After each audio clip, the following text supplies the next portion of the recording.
Hi everyone, I'm Jesse Lynn. And I'm Angela Lynn, and welcome back to another episode of But Where Are You Really From? Today we have a special guest, Pritika Swarup, and she holds many different titles, and I won't try to do it justice. So, Pritika, if you want to give your introduction as to who you are for our listeners, as well as how you would answer, But Where Are You Really From? I will release the floor to you. Great, thanks. So happy to be on the show and share a little bit about myself and what I'm doing right now. So, I am founder and CEO of Prakti Beauty. I'm also a global ambassador of Operation Smile, and I'm also a fashion model. And I guess I'd answer the question like, where am I really from? I would say that I grew up in Virginia, but I'm originally from Lucknow, which is a city in India, North India. Cool. Yes. And we talked off the record earlier, but when we posed the question of like, but where are you really from? You mentioned that because you work in the fashion industry, sometimes other people have different intentions when they ask you that kind of question. So, what's your experience been like in that industry, being one of the few Indian American models that are out there? Yeah, I think that most people would ask me that question because they want to know like why I look the way I look. Where are these features coming from? Am I mixed? A lot of times people think that I have to be mixed and that I can't just be, solely Indian, which, my everyone in my family is just Indian.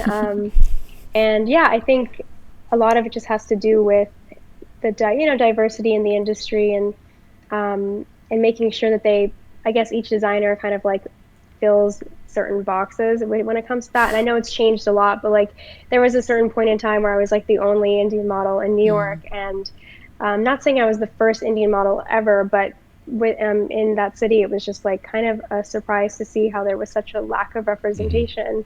And that struck me like when I was much younger and when I was looking through the pages of different magazines, but then, more so when I actually moved to New York to pursue my career. And so much has changed since then. And I think it's really remarkable that people are, opening their minds to understanding just the diversity within each culture as well. So that's been really exciting for me to not only, be a part of it, but just to kind of see it now that I've been in the industry now for almost 8 years. That's Wow. awesome.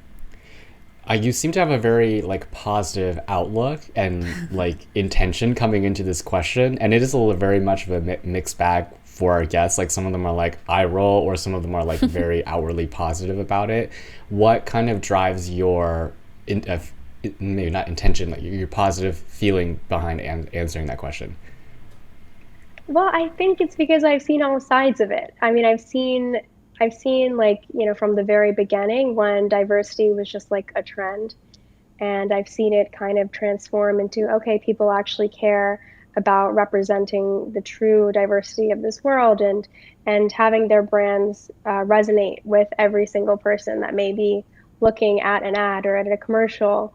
And then now to, there might be another extreme where it's like only, African American models or, Indian models, or like, I think that diversity is it's such a like targeted subject where people are so afraid to say how they really feel. And I just think that if you're going to be really diverse, you have to be diverse to both ends of the spectrum, and you have to be positive about it, because I think that it's about, how people are growing and changing and how our society is growing and changing, and you can't ever be negative about that, because the moment you're negative about it, I think that that prevents growth. And we're trying to push everyone forward. We're trying to open different people's minds up to, what it needs to be. So like, I just think the best way to do that is to remain positive. And, I had so many like struggles at the very beginning of my career because I was too ethnic looking, I was too dark, I was too this, I was too that. But like, Mm-hmm. you can't let that negativity make you feel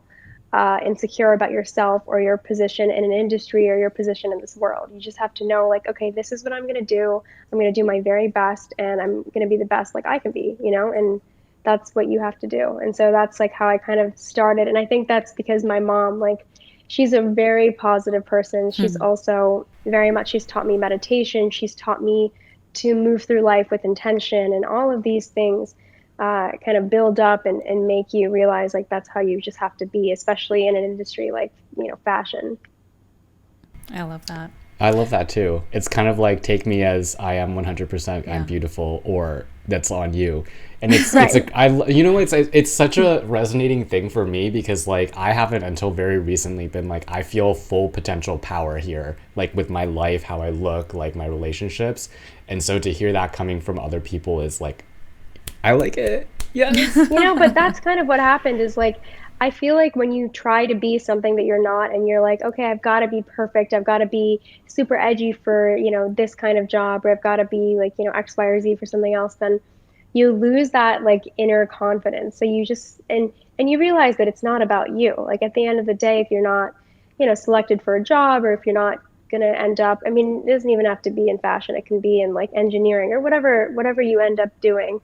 If it doesn't work out, it's not always about you. There's so many other, issues or circumstances that you're unaware of. And so you just have to be your best. And really, once you do that, like the confidence is going to shine right through, and it shows that you're comfortable with who you are and where you're going.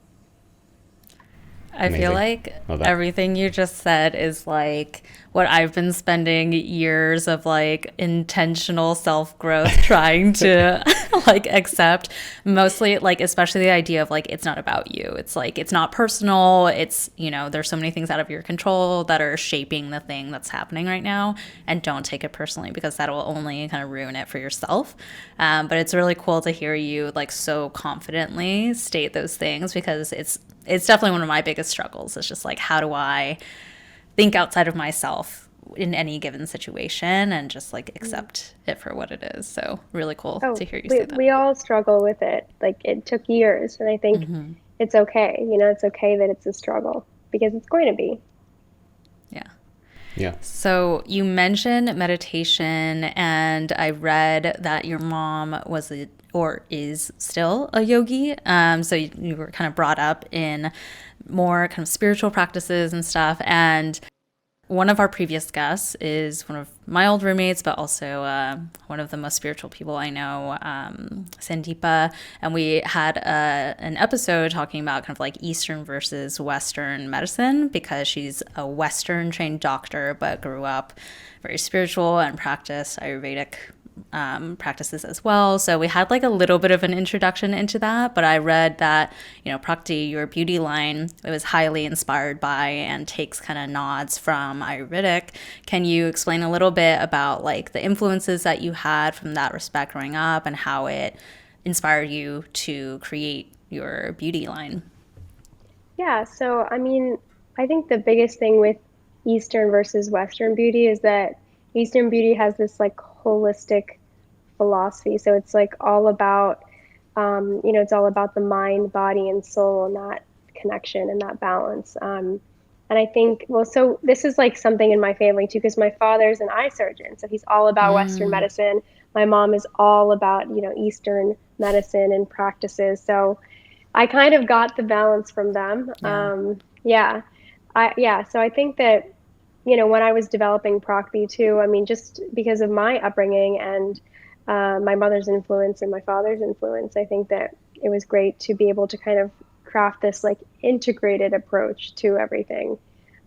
Because I always believed in a lot of the Eastern influences and Eastern practices, but a lot of people didn't.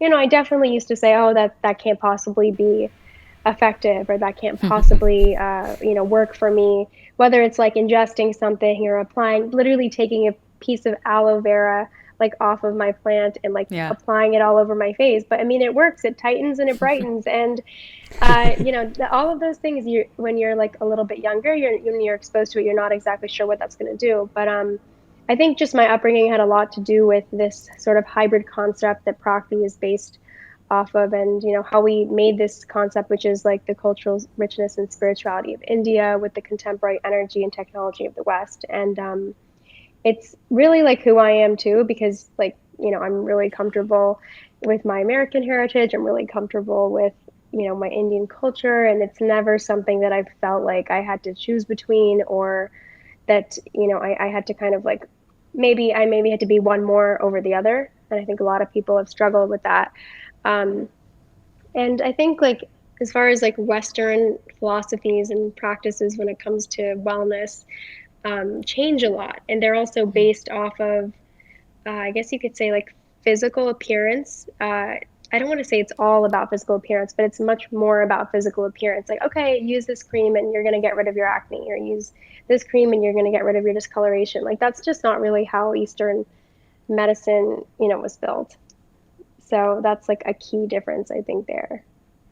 So, do Proxy products then aim to do something more like long term, or like fix, or not fix, but like help improve something more foundationally then, if it's not this kind of spot treatment type Western angle?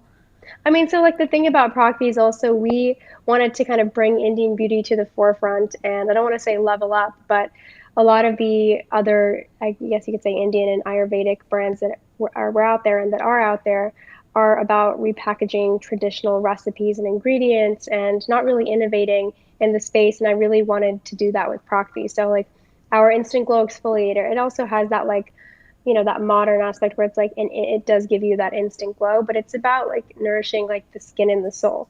So everything, like I said, is about the mind, body, and soul. And it's like making sure that you address all three of those things and that you can, nourish. Like, for example, when you're using one of our products, it's like you're excited about the rice. So the rice polisher, you're taking like a scoop of the rice polisher powder and you're putting it in your hands and you're rubbing it in, and you see that there's like this color transformation from this white powder to this like amethyst, and that's exciting. And that's like, it's like it's making it more enjoyable. It's much more enjoyable than like just a chore that you have to like exfoliate your face, and then you rub it and then you smell this beautiful aroma, which is rose damasceno oil and vetiver. And this aroma is just so comforting and nurturing. And we really wanted these products to be like sensorial experiences. So it's about like how you're feeling during the use, like what that's doing for your mental health as well.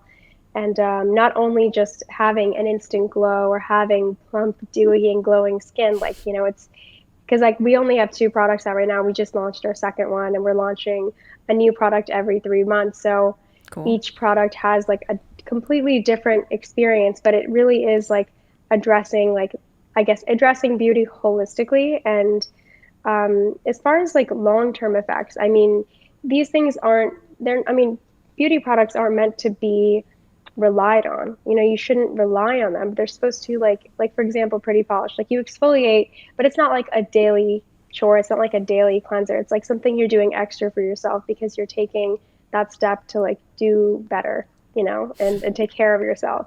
So yeah, I would say like it's about like 2 to 3 times a week, whether that's exfoliating or doing a mask. But then there's like the daily activities that you should do, like definitely moisturize every day. I'm sure you guys know that. And then yeah, it's supposed to make you like overall like better off long term. So I hope that answers the question. That's amazing. Yeah, like when you're talking about it, I can see like you're really engaged, you're like lighting up. You're like really inspired by this work that you're doing. So maybe a good question here is like where does that inspiration come from? Because I know that a lot of us on the daily, you're doing your grind, you're doing your job, and it can be really easy to lose sight of like what it is that you wanted to do, like what your end goal is. So what are the things that keep you kind of inspired on the daily so that you can keep pushing forward and coming out with new ideas and new products and stuff like that? Yeah, I mean, I think I get inspiration from so many different areas of my life. I think it starts also with inspiring yourself. Like you have to be motivated, you have to be dedicated. I mean, my greater goal is obviously to inspire women. Like I want my beauty products to make people feel good. I want them to go, like people to go on our website and be excited about their life, about what they're doing, and giving them that extra motivation and that extra push. I think my family really inspires me too. My family here in the U.S., my family in India, because like, I mean, I grew up in a family. Like, obviously, I'm sure you guys know how Indian parents are, how just different types of parents are in our Sure. cultures. And yeah, they definitely pushed me a lot when I was growing up. It wasn't just about like being that straight A student, but it was like pushing me in every area of my life.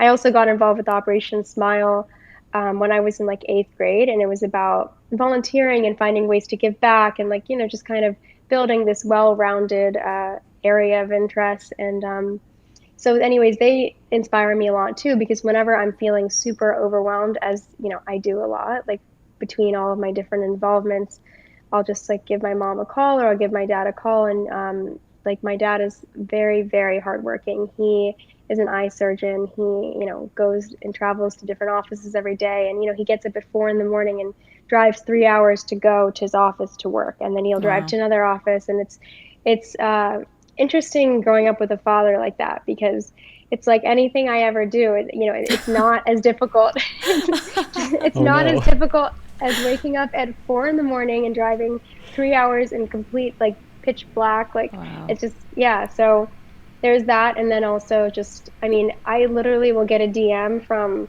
someone that is using Pretty Polish right now, which is our instant glow exfoliator. And they'll tell me how much they love it. And like just that type of feedback. And I mean, it's so exciting.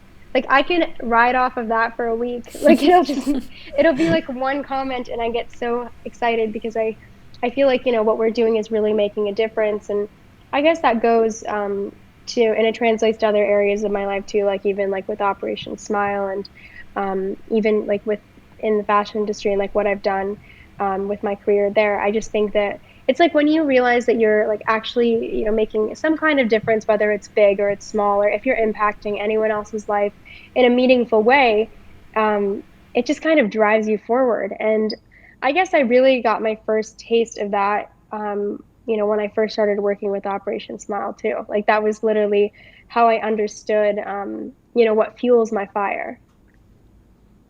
Awesome. There are so many angles that we could go down now based on everything that you just said. I want to bookmark Operation Smile because we definitely want to talk about that.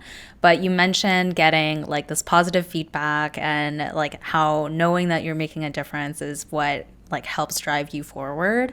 I think we can definitely like that resonates with us for sure, because that's why we do this podcast as well, is like when we get random comments and DMs from people saying, thank you for voicing stories that we don't usually hear. So I love that with everything that you do, it sounds like from both like your involvement in the fashion industry and you're creating this brand, it is about like, if you didn't necessarily see that people who looked like you or people who kind of represented the things that you cared about when you were growing up, you are now kind of embodying that for a lot more people.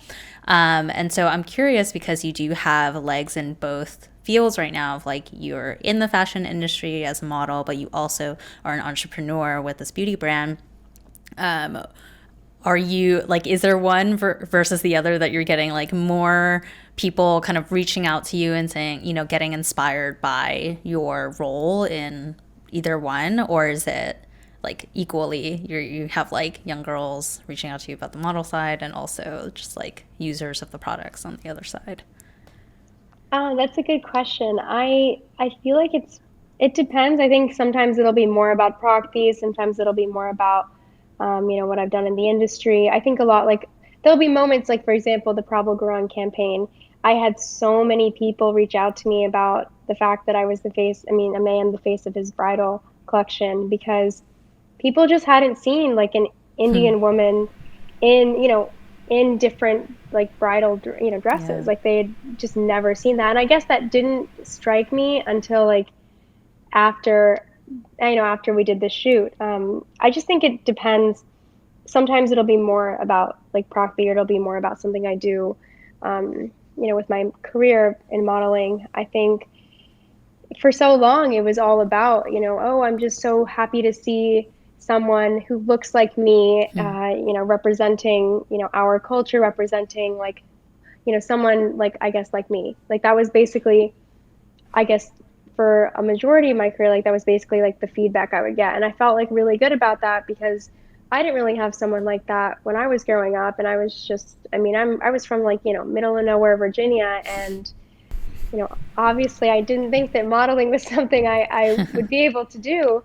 And, here I am now. But I just think that's that's really special, and it's so nice that now people can see me and other people, in a commercial or on a billboard and think like, okay, wow, like anything's possible. I feel like, I could do that, because I definitely did not feel like I could do that. Yeah. Nice.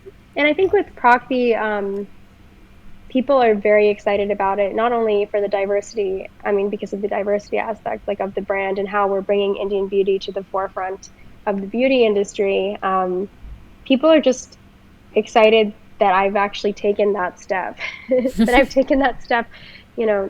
to being an entrepreneur. And I think a lot of people sometimes just want to get inspired by someone else's fire. By the fact that someone else is starting a beauty company, or, traveling the world and going, for different shoots or going for different missions. I think people, they don't look at a life like mine and think like, oh, well, someone's doing that and they're not discouraged by it. Like, that can't be me. Like, they're like excited and they're like, okay, that can be me. Yeah. And I guess the point is like always being a role model for other people, and just, holding yourself to those standards that people may not want to hold themselves to, but you have to, because people do look at what you're doing and you want them to feel positive emotions, Well, I guess speaking of beauty, if we don't mind, we can dive maybe a little bit further into it. What's your opinion on where things stand for how people think of beauty and minorities in the fashion industry holistically? And maybe I'm really bad at like shorting my explanation, so I'll try to explain what it is. So like, okay. I feel like for the majority of people, let's just say the Caucasian majority, the whole idea of being represented is very saturated now, to the point where the ideal picture of beauty has shifted. Like, over the past couple of years, I've seen these things like normcore, dad bod. It's like not it's not your traditional like view of beauty, and I love it because it's a huge wide gamut of things that people can really look at and feel connected to. But I don't necessarily see that for minorities in the fashion community, or different trends featuring minority people that are not like your very like exceptionally lovely looking people. So I wanted to hear from you, since you have been in the industry, what your opinion of that is, and like if you feel like that's shifting. So okay, I just want to clarify what we're talking about. So yes. Are we talking about like diversity within the different I guess ways that ethnic people are represented? So for example, yes. like you'll have maybe a plus size model, you'll have yes. someone that has discolored skin. Okay. Yes, exactly. Okay. Yeah, so I think there's a long way to go. I think everyone would agree with me on that topic. Mm-hmm. I think that we've come a long way as far as representing different, for example, India. People look so different in India, from the south to the north. And, the Northeast is like the unknown. Like, a lot of people are so mixed up there, and it's so beautiful. But I think, like, so that was kind of one step, is like, understanding the diversity within each, country and within each culture. And then I think, I'm just speaking about right now, like the New York market. I could speak very differently about the Indian market, or there's so many global markets, and they all look at diversity in such a different way. And, I just did this trip to Paris, Milan, and then London, and every single market is so different. So just speaking about the New York market, I think that maybe we haven't touched on like diversity in that manner. So talking about like more like plus size, discolored, discoloration, even like just different features that you can have. I think it's getting to that point, and people are open to it. So I would say people are very open to it, and they're excited about individuals that come to the table with something completely different, something very interesting. And I think it's much more about who you are now. Before, they didn't care who you were. They didn't care about your name. They didn't care who you were, what you liked. They didn't even want to hear you talk. It was just like, I had agents tell me like, don't talk.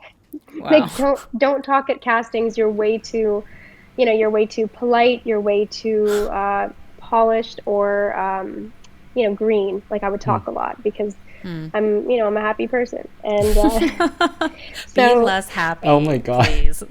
yeah, I mean, it was really like that. Like you're not cool. Like basically, like they wouldn't say I wasn't cool, but it was like almost implying like I wasn't cool. So like I should just kind of let my look do its thing and just not Wow. talk. But people are super open and excited about everything that makes everyone different now, which is really cool. I think that was something that started happening, I think, in the last year.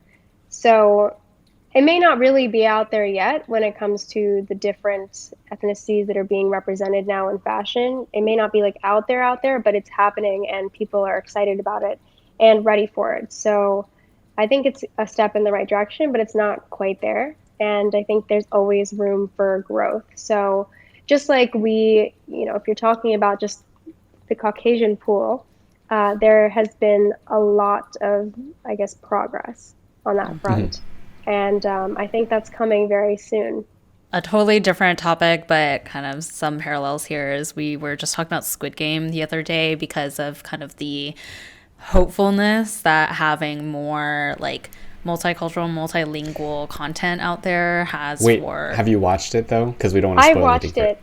Oh, Okay, no. I'm not going to Oh, okay, plot okay, or I watched anything. Like in one night. I watched it in one night. Oh Like Oh my gosh. God. the whole season. It was Did you insane just have because nightmares all night?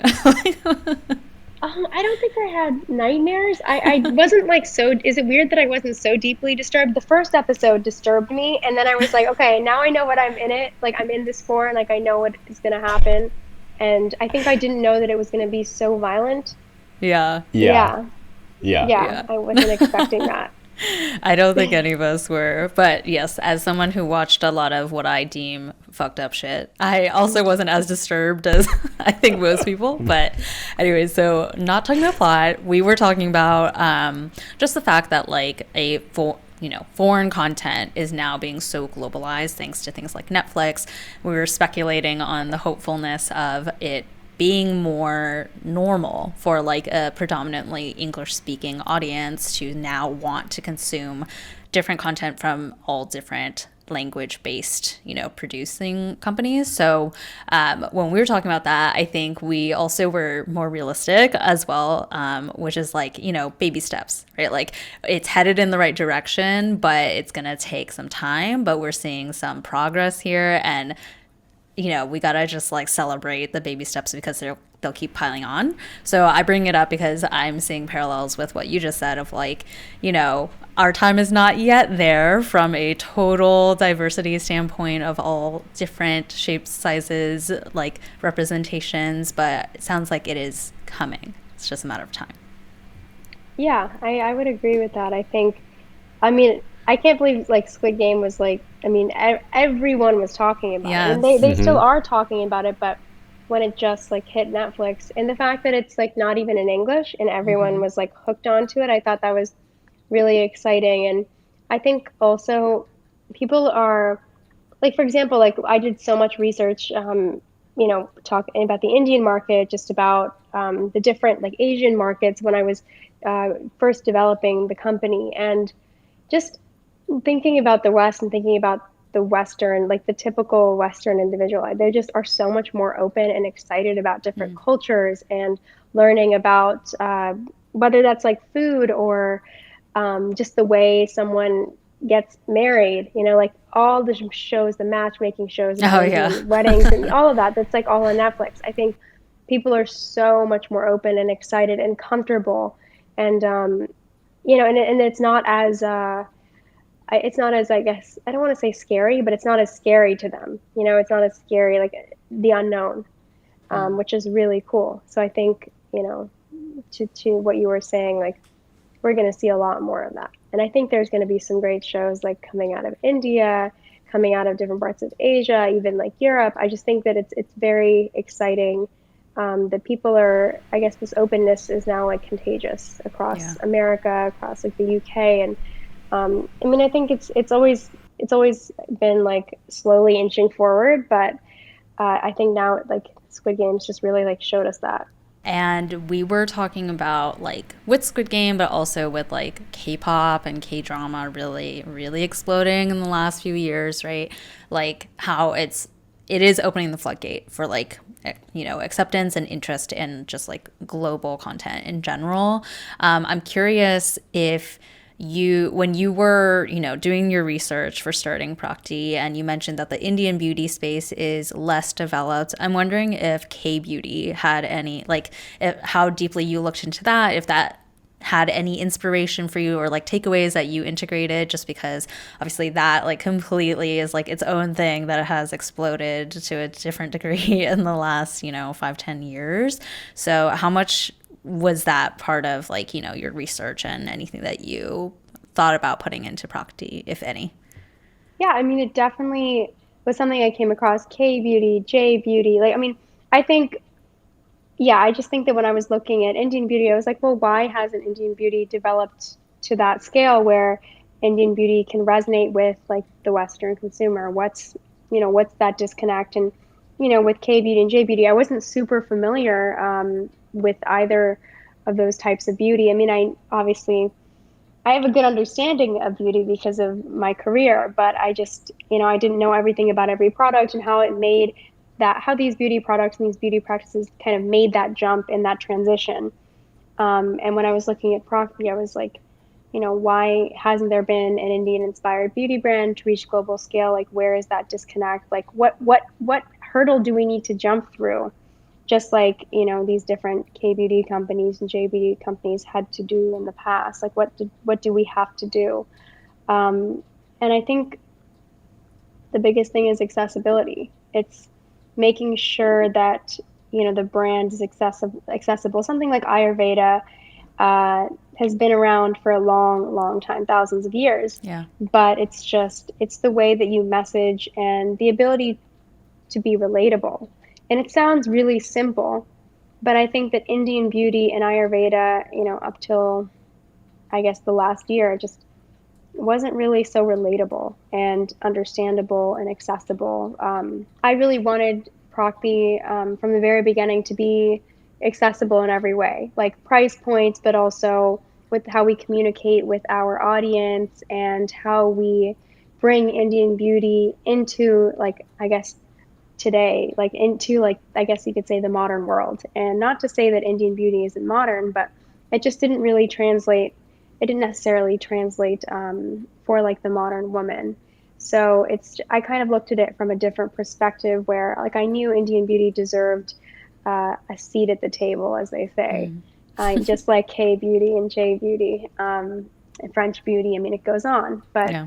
I knew that was where Indian beauty needed to be. But that's why I approached it with this hybrid concept, which is kind of derived from my own hybrid. And actually, what was interesting is at the time, I didn't realize that this like hybrid concept was going to be so important, because I mean, I knew that it hadn't been done before, but I guess the more and more I built the brand and the products and the packaging and the philosophy and all that stuff, I realized that it's actually a reflection of who we are today, because we're hybrids of different cultures and heritage. And, we're so multidimensional. We have different interests and passions and goals. And so that's really been exciting for me, because that wasn't the intention from the very, very beginning, but the fact that it's resonated with so many different types of people, because like Prakti Beauty isn't like it's not a brand for Indian people. It's a brand for everyone. Yeah. And so when I talk about diversity, I talk about diversity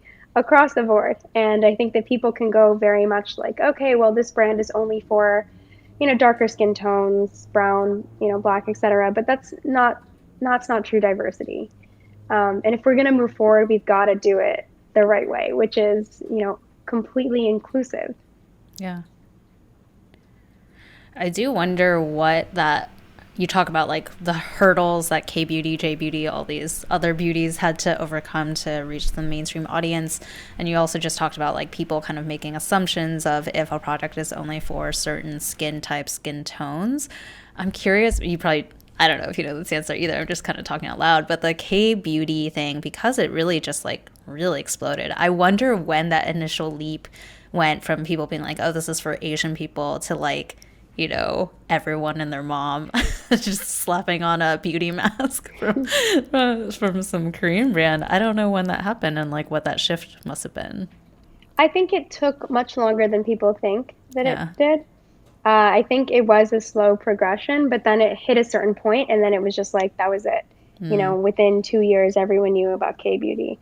Yeah, it takes a lot longer to happen. I Yeah. think with Indian beauty, it's actually happening pretty quickly, which is exciting.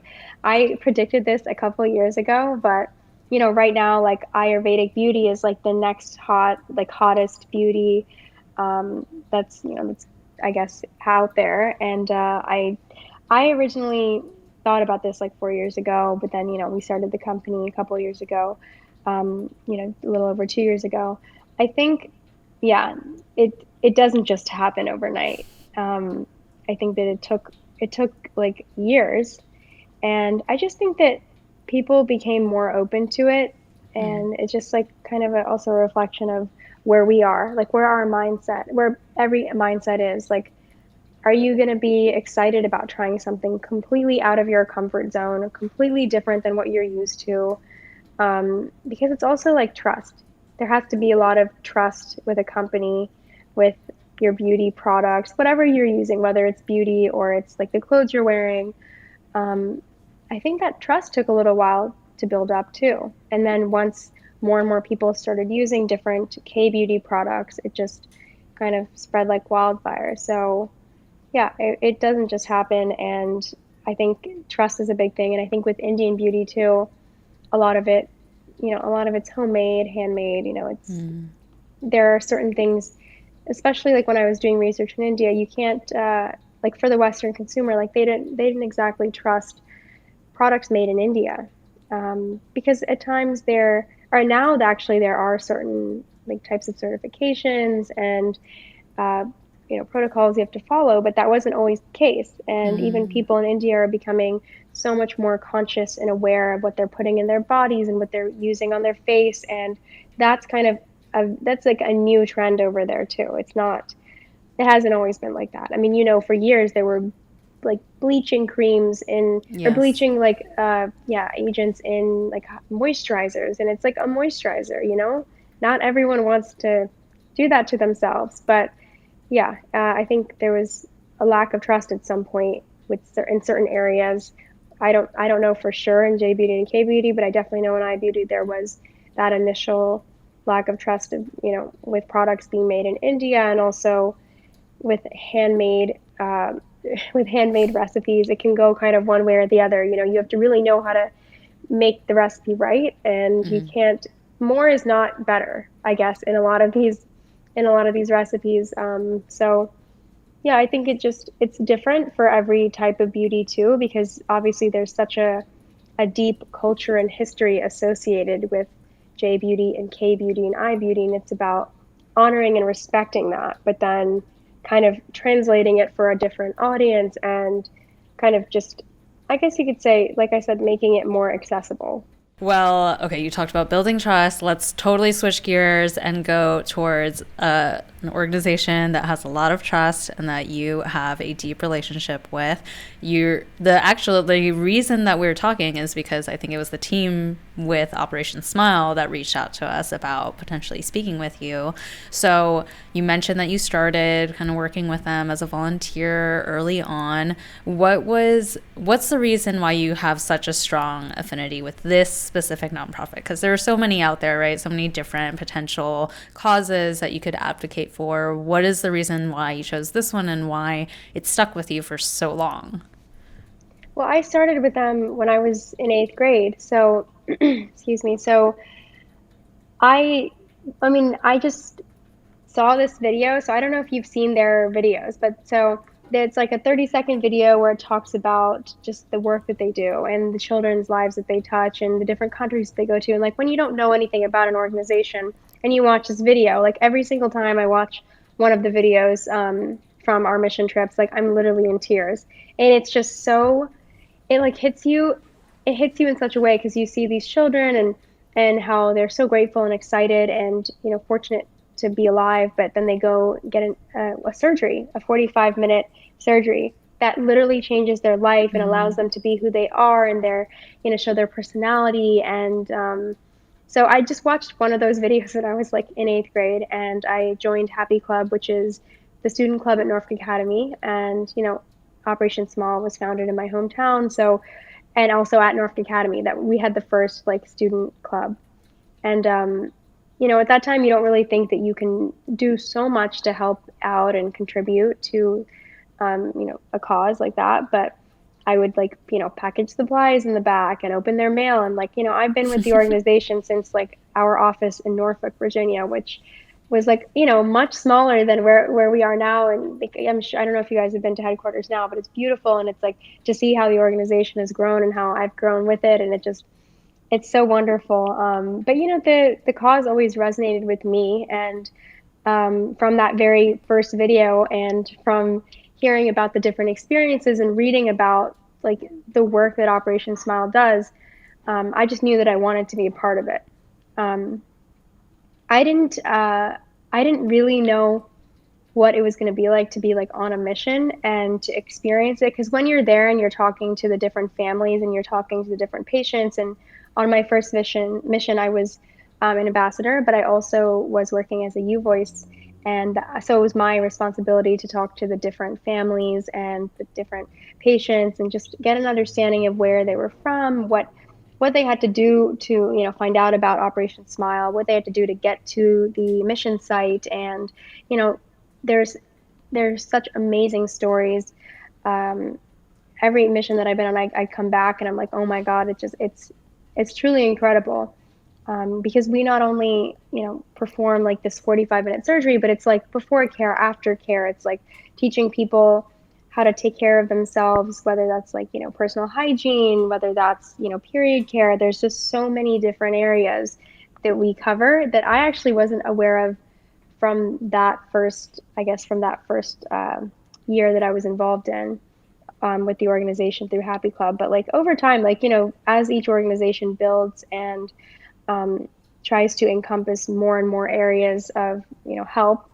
So for us, it was all about like cleft conditions, and then as you progress, it's more about providing safe surgical care. And that was really exciting too, because I've seen doctors. So I've seen doctors like do a rhinoplasty like on top of a cleft surgery, and it's just so exciting, because one thing that I think we take for granted here is access to safe surgical care and the medical care like in general that we need, which is something that I come from a family of doctors, so like I feel very fortunate. But I think that we're all really fortunate here, because that just doesn't really exist in a lot of places outside of the U.S. So I've been really fortunate to like see that in the different countries that I've traveled to, in India and Mozambique and South Africa. But yeah, it continues to build for me. Like just like Prakti, I could talk about Operation Smile for all day. And I think I read somewhere that you also have kind of plans or ambitions for kind of melding your two loves together in some way, right? Operation Smile and Prakti in the future. Yeah.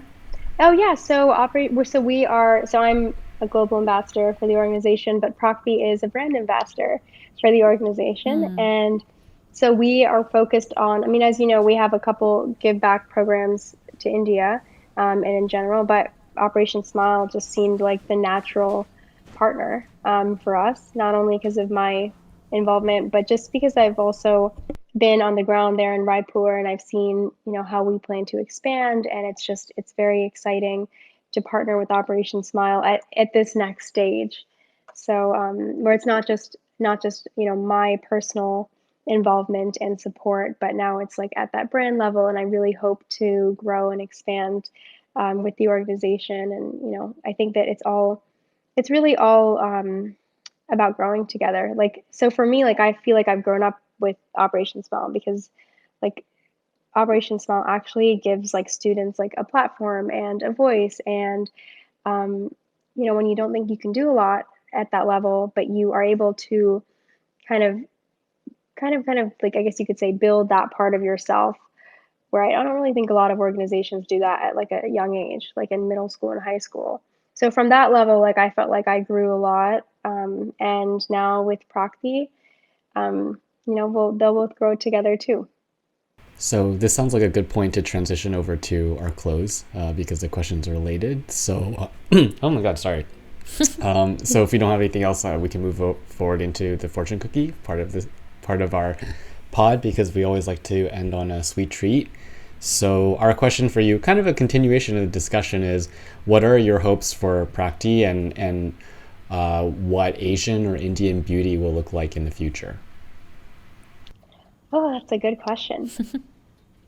So my hopes for Prakti are still like I guess you could say they're still in progress. I think they change every week. So that's a tough question for me to answer. I think for Asian Indian beauty, I think that obviously I want Prakti to bring Indian beauty to the forefront, and also like have that representation not only for um, Asian people. I think that also in the product market, it's important to have like our rituals and our practices and our ingredients, and everything we're familiar with. That needs to also be out there and needs to be accessible. So I'm really hoping that Proxy is the beauty brand that does that, and we're well on our way. So I think as far as my hopes for Proxy, I just want, like I said, to inspire women to fearlessly go about their lives and really, take advantage of every opportunity and really feel confident and comfortable in who they are. And go that extra mile where it's like you can be multidimensional, and you're the one that determines where you're going to be. So I think Prakti has been built to really show women that's exactly what the focus is. So I would say like that's my biggest hope for Prakti, and I think we're also like well on our way there. But you all know, and I've spoken about this in so many different interviews too. Like one of the main goals is to really bring that representation to the forefront, and I'm really excited with what we've accomplished in just a little over 2 months. So we'll see where we are in the next year or two. Lovely. Awesome. Well, speaking of helping you reach that ambition, now is your chance. Please let our listeners know, like, where can they find Prakti? What's the best way for them to keep up with the new products that are going to come out, or where can they find them? Like, everything you want to convey, go for it now. Yeah, so we have our website, proxybeauty.com, and our Instagram, Proxy Beauty. So we'll be dropping new products and new bundles and sets. Pretty regularly, every 3 months. So we just launched our Maha mask, which is a fabulous pampering moisture treatment. So go check it out. And just keep up with us on Instagram and subscribe on our website. Yay. Awesome. Awesome. Well, listeners, if you enjoyed this episode, if you have questions about what we've discussed, Indian beauty, Prakti, Pritika's career, write us in at telluswhereyou'refrom@gmail.com, and we will try to get you some answers. And then until then, come back next week, because we always have a fresh new episode for you every Friday. But until then, 再见 bitches.